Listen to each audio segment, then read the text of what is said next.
again. So this is a special prescription for those students that say, I can't. Maybe they can't kneel. You'll have people that have limited ranges of motion. I have a woman who can't sit on the floor. So we begin in the chair while everyone else is on the floor. So you adapt based on people's individual needs. Saddle pose is where we lean back. It's very deeply compressive in the sacrolumbar hinge, but with the legs bent underneath, it adds a deep quadricep stretch. Lots of people can't handle it. Every time I cue saddle, the wheels fall off of the bus in class. Does that make sense? It kind of rips the magic out.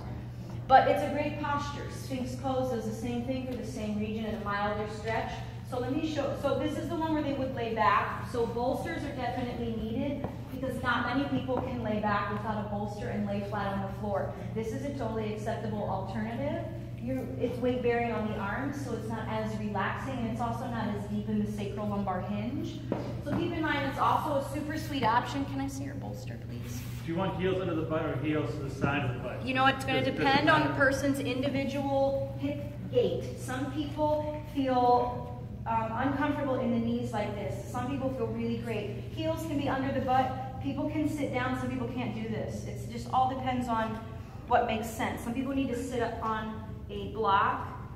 Some people need 2 blocks. I mean, this is one that gets really, really unique and individual. So it's challenging to work with. So let me show you my absolute favorite alternative, barring that you have a big bolster at a studio. Sit down on your butt, bring your legs out in front, lay back over the bolster.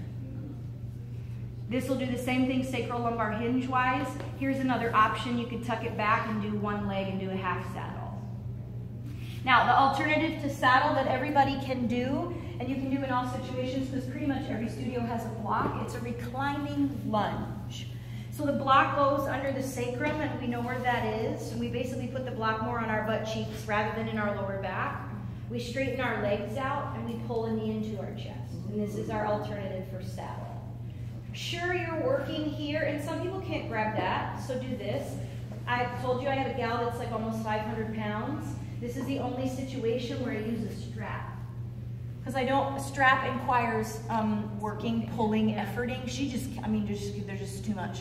She cannot get her arms around it. There's just too much love in the way. So I give her a strap when we go down because she can't hold her leg in.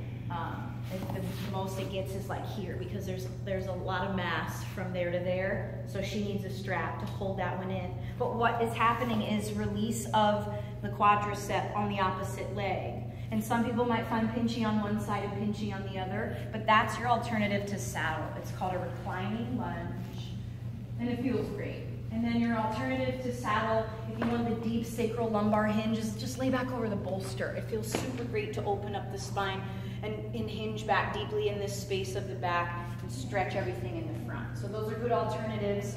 I leave people alone in those so they can have their moments and just chill. Now let's try to get through. So then next in the book is shoelace, snail pose, which is plow pose, which again is a hard one to get people to relax in. So I pretty much avoid, I will say I completely avoid that one in a yin class.